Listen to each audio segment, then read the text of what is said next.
Hello, listeners. We may not know you personally, but you know us, kinda. I want to play a game. You spend countless hours day after day with the mundanes of life. No joy, no laughter, no podcasts. Before you was roughly 30 to 40 minutes of three dumbasses talking about a beloved film franchise that had all the cards stacked against it and yet went on to become an absolute icon. Listen or skip. Make your choice.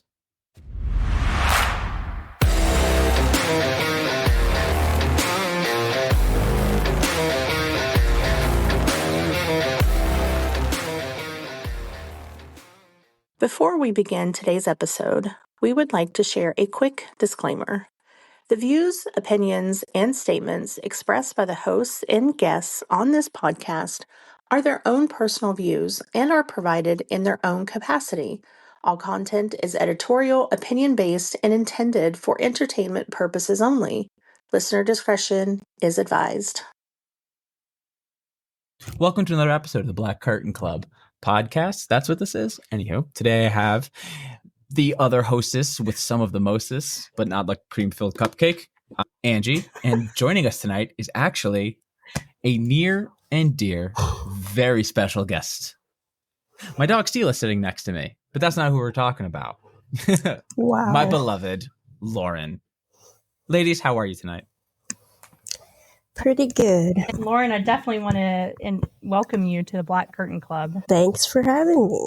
I love it. We pitched all sorts of other, or at least I've pitched like other topics. Maybe you'd want to talk about this. Maybe you want to talk about that. What does she wait for? No. The Saw movies. You know, nothing says bonding like a loving couple.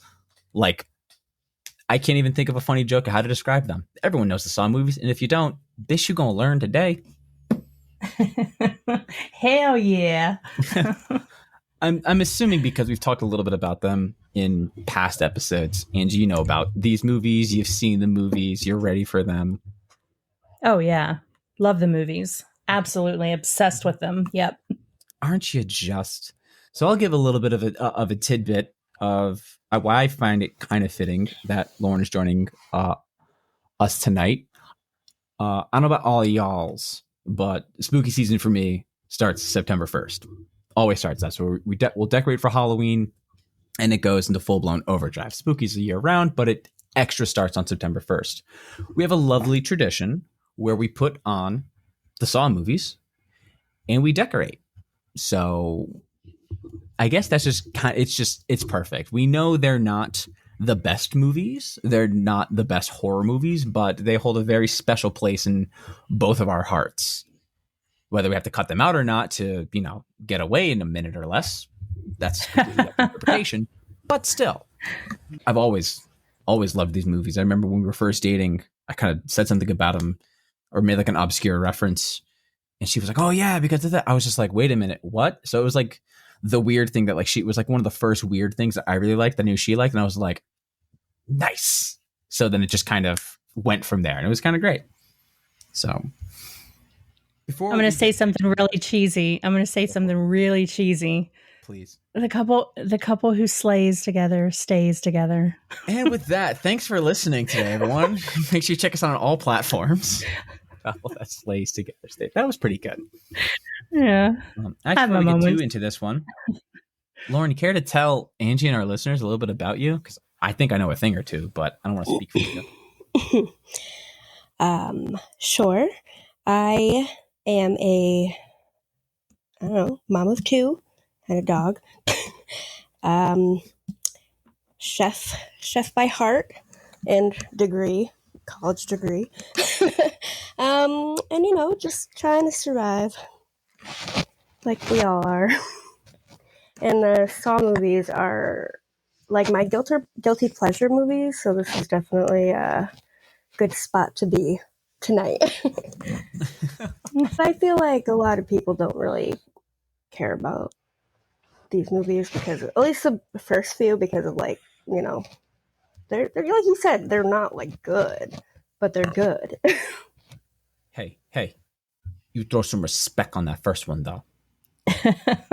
You throw some respect on the first one. And with that, that's a perfect tie-in to starting. The first one just off and running.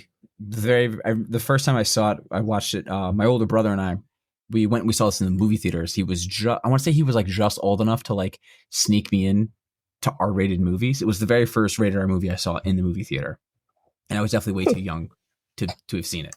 And Yeah. we were like hanging out at the mall or something like that one, and that's where the movie was. And so he just like got the ticket and just like snuck me into the movie, whatever. I remember just like watching it because we saw the promos for it, and we're just like, what? The dudes are gonna cut their feet off? Fuck yeah! Hey, is that guy from another movie? Who cares? And then we watched it, and it was awesome. And to the people who don't know, kind of the synopsis of this movie, you got the guy from Princess Bride and some other schmuck. They wake up in this dirty ass bathroom. They find out that they're chained to the walls, and there's a dead guy in the middle of the floor. And then just throughout, as the movie develops, you learn so much more, that there's more connection between the two of them, and the little tape recorder, and there's some psycho doing all this other kind of crazy crap out there, making people torture and dismember themselves, just to teach them a lesson that, hey, you know what? Life could be so much worse. Stop being such a piece of shit. Which, like, we all have our moments where, maybe we get a little big for our britches. We think our life is the absolute worst because we spilled our coffee or we're stuck in traffic.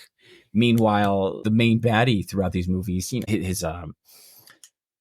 his wife had a miscarriage. They had such difficulty trying to conceive a child. He's then later diagnosed with cancer. He tries to kill himself and he just can't do it. So, and meanwhile, people are out there thinking their lives are so terrible because their mom yelled at them. So he goes a little crazy and he starts teaching these people a lesson. He's very against first world problems.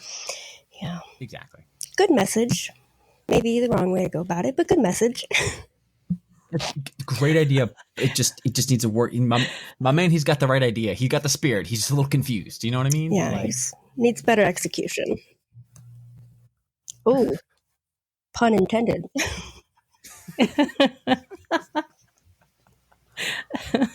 A wholesome message wrapped in, blood and guts. That's basically what these movies are. Rusty barbed wire. Yeah. And rusty barbed wire, yeah. But the first one, you just... Also, wait, go back just a second. I wouldn't just call it a miscarriage, though, to have him go off the rails, for the record. That's a pretty dramatic happening. Fair enough. Okay, yeah, all right. So it wasn't just a miscarriage. It was more of like an attack. Yeah, it was a bit of a borderline attack. All right, fine. I mean, I know it was like kind of an accident, I guess, but still. Yeah, in one of the later movies, you find out that actually his wife was opening up like I think it was a methadone clinic, right? Or like of some sort. And so she's trying to better, because she's a fucking sweetheart. She's trying to just better the world and help these people who have these problems, so on and so forth. And one night as she's closing up, one of their patients comes back in because he left something, and he like kind of forces his way in, whether to rob them or whatever, and like the door handle jams into her. So yeah, either way, he goes a little off the rails, understandably so. But I digress. Yeah. Snap back to the first one. The just as but a wee lad watching the movie, you're just kind of taken back by the movie and experience it, because it's, oh yeah, there's blood, and it's a scary movie, and there's people, and there's Danny Glover running around like a psychopath also. It's fantastic, and you like it for what it is at the surface. You don't really see too much deep into it. I will say this once, spoiler alert, the movie's been out forever, but you haven't seen it yet, it's your own fucking problem. I'll never forget, if there's one specific thing about this, it's a core memory for me and my brother, is that at the whole movie, you're trying to figure out who the killer is, who Jigsaw is, who's doing this, who's doing that, what's going on, and everything is pointing towards this other guy who was the janitor at the hospital that he works at. So you think it's that guy, like, holy shit, it's the fuck, oh my god, and they played it out so well. And then that guy ends up dead. He goes searching his pockets. He's got a tape recorder on him. If you got a tape recorder on you, it means that it's not anything good. You're another cog in the machine. You're another piece in the jigsaw puzzle. And when the big plot twist at the big crescendo of the movie coming together, that the ending, when the dead guy in the middle of the room stands up and reveals that he's the fucking killer, yeah, that, no pun intended, blew both of our fucking minds. I just remember me and my older brother, our jaws were literally on the floor like, fucking what? Like, it was, we loved the movie, like, from the get-go. Absolutely loved the movie. And then, you know, as years go on and I become more and more like obsessed with movies and like little fun little tidbits, something that made me love the movie even more was it was made with only like, the first one was made with only like $1 million. Mm-hmm. Yep. Which, yeah. Yeah, that's Which, like, insane. only $1 million. That's funny. But think about everything you have to pay for a fucking movie. And that's what's all a part of the budget. $1 million. And they made a whole like feature length movie that was released in theaters. So that is considered insanely. I think the average movie is made with like $20 million now. Like an average low budget, just shit it, you know, throw the shit against the wall, see what sticks. It's like $20 million. They made it with $1 million and they filmed it in like 10 days. Yeah, I was going to say Danny Glover. I read this. He recorded all of his parts in 2 days, and he didn't have time to rehearse. He was that much of a professional. Hats off to Danny Glover, amazing actor. 2 days, never messed up on a take. I mean, that's true talent right there. Yeah, just, oh my god, like, and just it's so much. I think I'm pretty sure it still holds the record to this date that it is not just horror movie, but it is the most successful. What's the the percentage of profit to what it took? I think it still holds the record. Yeah, I think it took $1 million to make. It made like $100 million. Yeah. Like it just its run in the theaters alone. Just the theaters alone, it made $100 million. That's not, you know, buying and this, that, and the other thing, and all the other shit that comes along with it all. And this was supposed to be like a side project. It was supposed to be just like a little, like a short or something. It wasn't even supposed to be what it was. And then it just kind of took off. And I think we touched on this before. It totally changed the horror genre for sure. Yeah, it gave something. It brought some type of a new life to it, if you will. Like, yeah, there was your slasher flicks and your paranormal flicks and all that kind of fun stuff. Just to kind of piggyback off of what Loren said, he's got the right idea to like teach people the lessons, just not necessarily the best way you can and should teach the lessons. You know, so right. You want to talk about someone who is like on the line of, is he a good? No, he's not a good guy. Like, we know he's not a good guy. He has misplaced morals. There you go. There you go. I would say at the beginning, I wouldn't call him a bad guy, but after the continuation for so long, maybe it kind of goes into personally. Yeah, what's the thing? The only once, shame on you. Fool me twice, we're not best friends anymore, or whatever it is. Yeah, I think his downfall was, though, he let Amanda run amok longer than he should have. Exactly. He became very, I think that's when it was, when he started like creating the cult, if you would, like his cult and his followers and the brainwashing. That's where everything got really, that's where he loses any credibility in any type of a defense that he's doing it for the greater good. The greater good. Because now he's just, like, he can't keep these people in check. Anyhow, I think I'm gonna switch gears a little bit because, like I said, there's fucking 10 movies. I'm not giving the synopsis of every movie. It's just the budget got bigger each time, and the traps got more and more intense, and they got more and more interweaved. So I guess we'll just have the fun little conversations now. So, out of the ones you can recall, what do you think are like the gnarliest trap? Whether it's the most memorable or just like, you can't think of anything worse of like it actually happening to you. So we'll go first. So, Loren, you're our guest. You go first. Oh boy. The two I always think of that first come to mind when I think of these movies is I think it was the second one, The House. That whole Yeah. them trying to get out of the house, and the one where it's like the 5 people and they find out at the end they're supposed to work together. Yeah. Yes. With the tub and Yeah. the blood at the last one where they had to like the Yeah. what are those called? Table saws? Yeah.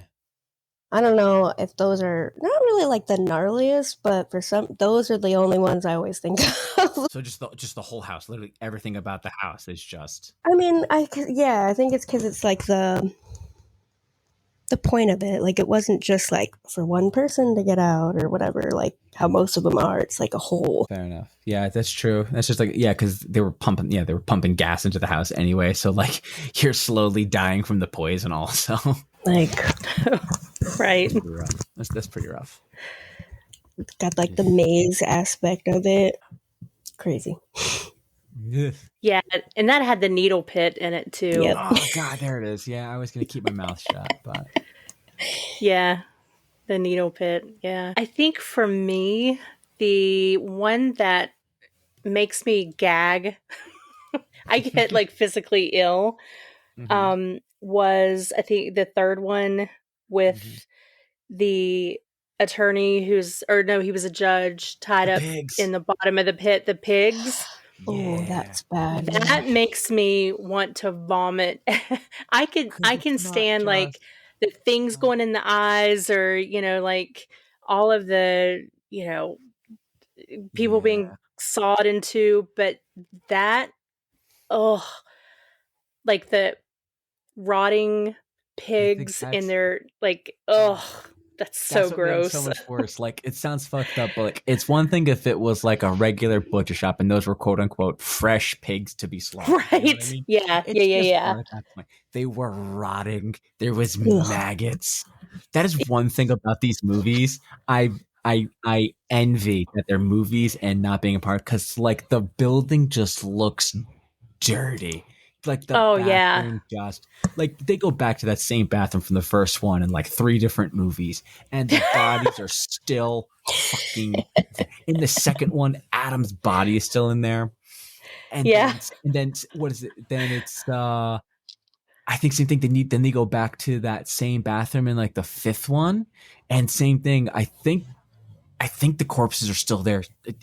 Don't you see like the foot skeleton or something still? The foot, foot is still there by like the 4th movie, and so we're talking years of decomposition. It's like you need a tetanus shot just to walk in there, Yeah. You need a tetanus shot just to go to. Listen, you're wiping your feet to leave that building. You're supposed to wipe your feet and then come into a house. You're wiping your feet to go back to outside after leaving that fucking room. It's just.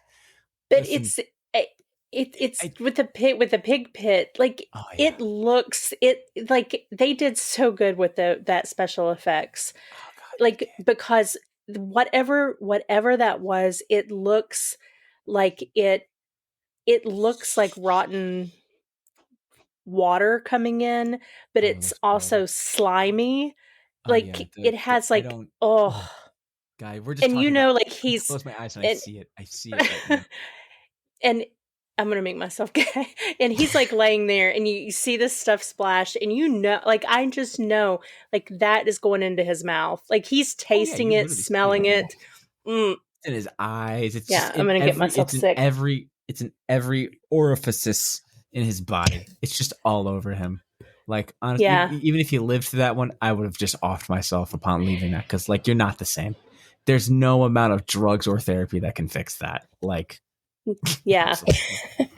True. Holy hell. It's just so yeah. And I'm sure we'll get to this, but I had the biggest problems with the third one, with what I felt were, I don't know if it was necessarily plot holes, but I thought there were things that guy could have done to save all those people, and he just didn't do them. And it was kind of silly. That's a bit that they talk a little bit about that in the. That's what's funny about these movies, is that every single time they didn't. So it's not like Marvel. We're like, oh, you made one good movie. Okay, we'll just greenlight 17 movies over 11 years for you. Like, no, it wasn't like that. They got the check to make the movie every single year. So they waited until the second one came out and how the second one was received. And then they said, okay, make a third one. Okay, make a fourth one. Okay, make a fifth one. And they kept doing it. And it's not like, okay, make a sixth and a seventh. No, it was every single year they got the green light to do it. So they had to they ended the movie on on just enough of a cliffhanger to like, when they inevitably did get the okay to make another movie, they did it. But they also like, that's when they started tying everything in. The third one was when they really started to get a bit big for their britches on that one, because then you find out that I think it's like when everything starts hitting and you find out that like that movie was happening at like two separate times, or it's all been happening at the same time. Then you also find out that the second one was happening the same time the third one and the fifth one are happening. And then the fifth one took place before the first one, but at the same time as the seventh one. And I'm like, that's a lot.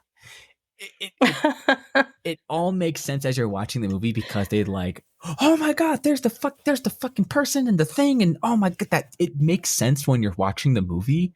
But if you really sit back, like I just did, if you just sit back and try to explain it, it's like, dude, what are you even talking about? That's the most, you don't, that's way too complicated to even try. Yeah, I definitely feel like it works in the movies.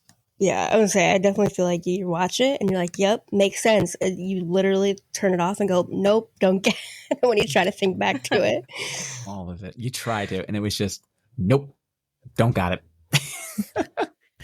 The thing that irritated me about the third one was, okay, so he's in the room with the girl that's being sprayed with water, right? Yeah. And he has to reach through these pipes that are, I don't know if they're like insanely cold or insanely hot, but anyway, it's going to burn him.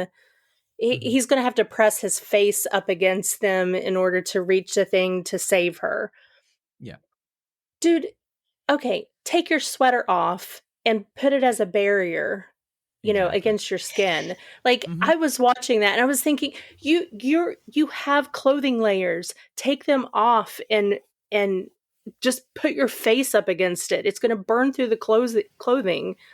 Yeah. And then I felt that I got like insanely upset at the end when, he walks in and his wife has the shotgun thing around her neck. Yeah. Yeah. And so like, okay, that thing is tied to John's heart monitor. Yep. Mm-hmm. Like, all he had, unless there was some medical thing that, like where that monitor was like inserted into his body, like just take the pads off and put it on your own heart. Mm-hmm.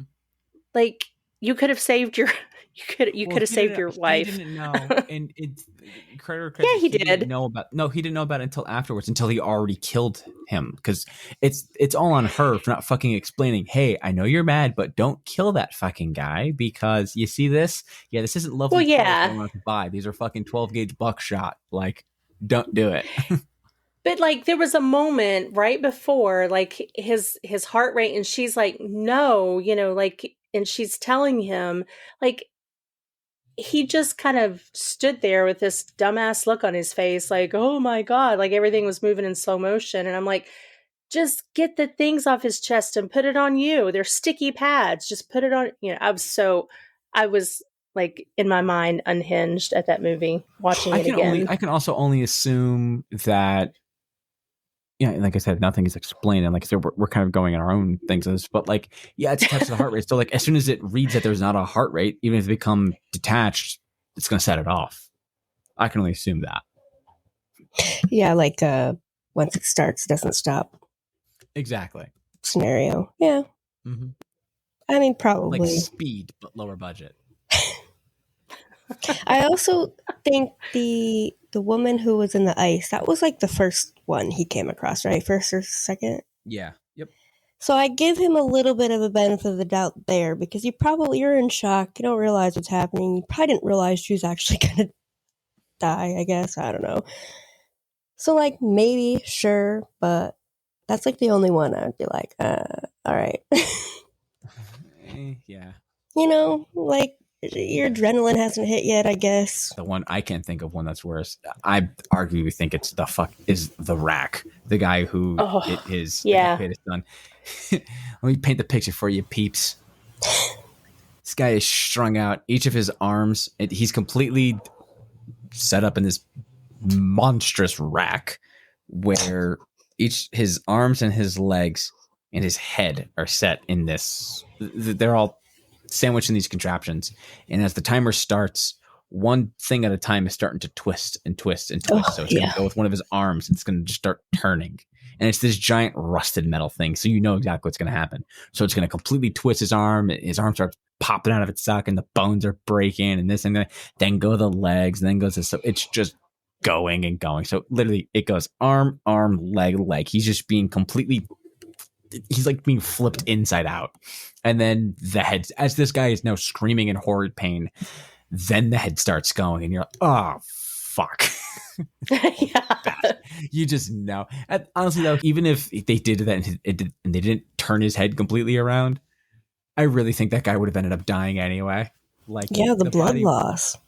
Not even the blood loss. I think his body would have actually just shut down. Like the shock would have been too much for his brain. Fair. Compute his brain. His body would have literally just been so overstimulated and just like, all right, we're done. Fuck this, and then just shut off before the blood loss would have killed him.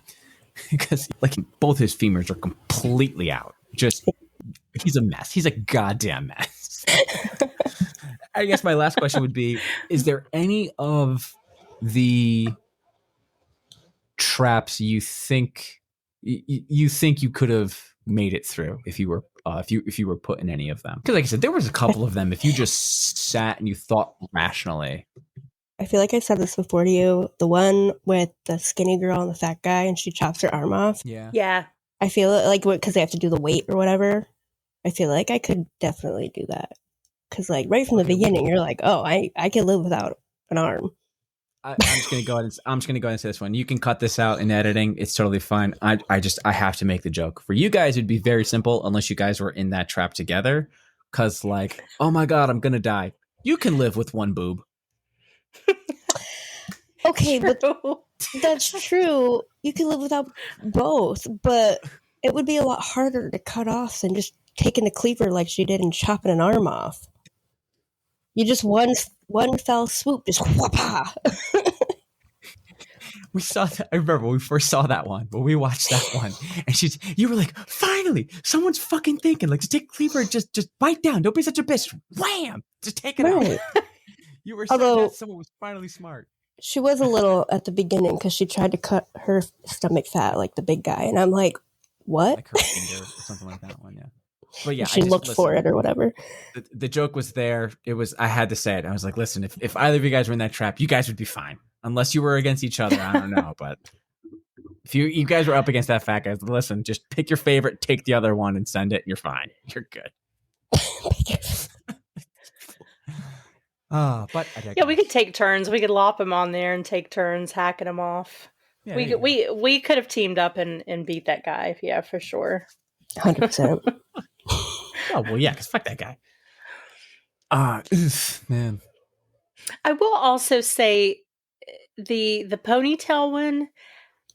You know, I think he could have shot through her hair to break her out of that. 1,000,000%. He was in the whole fucking house. Like, you mean it was like none of that.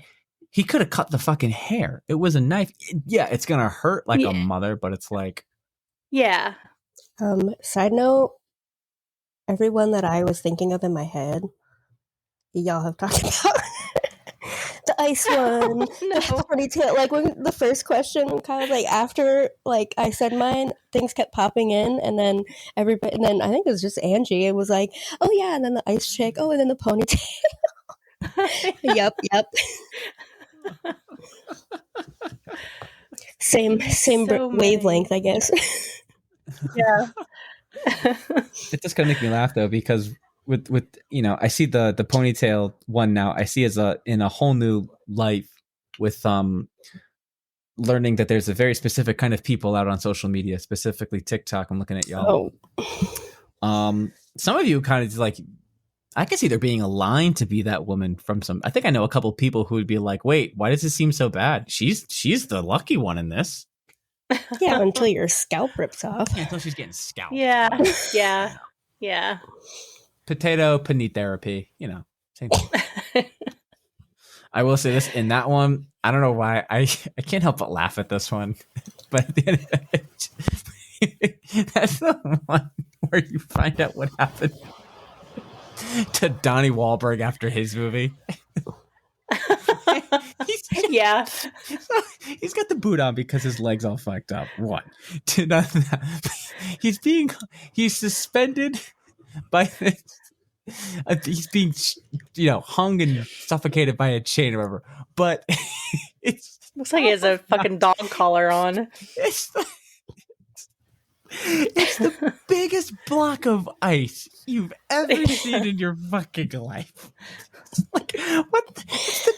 That's the best you could have come up with? Like, just fuck it. Put him on a giant block of ice with these giant air dryers. Melting the ice. And it's filling up the pool. And if it fills up the pool, it's going to shock the other guy. Man, you want to talk about, no pun intended, they fucking limped to the finish with that one. Like, yeah, because whenever they cut back to what's going on there's just Donnie Wahlberg just fucking dancing like New Kids on the Block still, like on this fucking giant block of ice. It's the dumbest fucking thing. It was the three biggest it was literally all of Greenland, Antarctica, and like a third of the world from the first ice age. They just came and there's so much ice in this one fucking scene. It's the funniest, it's the dumbest, most clunky trap they had in the franchise. Yeah. Yeah. Shit like that, Yeah. Oh, it's the little things. It's the little things. Congratulations. You're alive. Most people are so ungrateful to be alive. But not you. Not anymore. Thanks for listening. And now you do your bit. Oh, okay. This is where I come in. Okay. Yeah, that's where you come in. Yes. Thank you so much for listening to this episode of the Black Curtain Club. Remember to find us on social medias. Remember to tell your friends about us. Share this episode. Give us comments. Give us ratings. We need all of that. We need you. And thank you so much for sticking with us. A special thanks to Loren for joining the insanity for an evening. You're welcome back anytime you want to talk about something crazy with us. Oh, thanks. Always fun. How would you know? You just got here.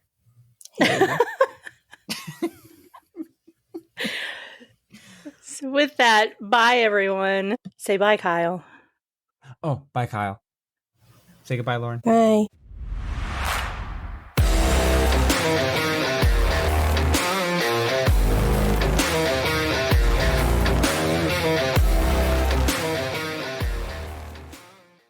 A fun fact that I learned about these movies is that Rob Zombie was brought in as a consultant on the third one because they kept getting an NC-17 rating, and they needed him to figure out how they could get the R rating. Yep. And it was the scene with the girl it was the nudity of the girl that was being frozen. That would have been a hilarious conversation to have with Rob fucking Zombie. Right. It was more or less like, yeah, you can't show the downstairs bits for a certain amount of time, and you have to. When I learned that there's like there's a wig, I thought that was kind of funny. Yeah. Yeah, it's a merkin. Yeah, I didn't know that. I did not know that. And so I was like, I just kind of thought, it goes, wow, there's a lot of women who are into that. He goes, nope, that's Hollywood. Yep. I didn't know that. I forgot when I learned that, but it's kind of funny. That's so funny. Kind of funny. Has to be hair. It's funny that women know these things and men, they have to learn them much later in life. Well, because it like applies to you, you know what I mean? Like the guys aren't wearing those. Well, I've never worn a merkin either, but somehow I just know about them. I'm going to be honest. I was not expecting to be having a conversation about Merkins on this episode, but here we are. Well, no, that's probably going to be cut because It's totally we're we're way well over time. Yeah. Yeah. Anyway, I'll do my little outro here, and then we can just keep shooting the shit and talking about Merkins, I guess.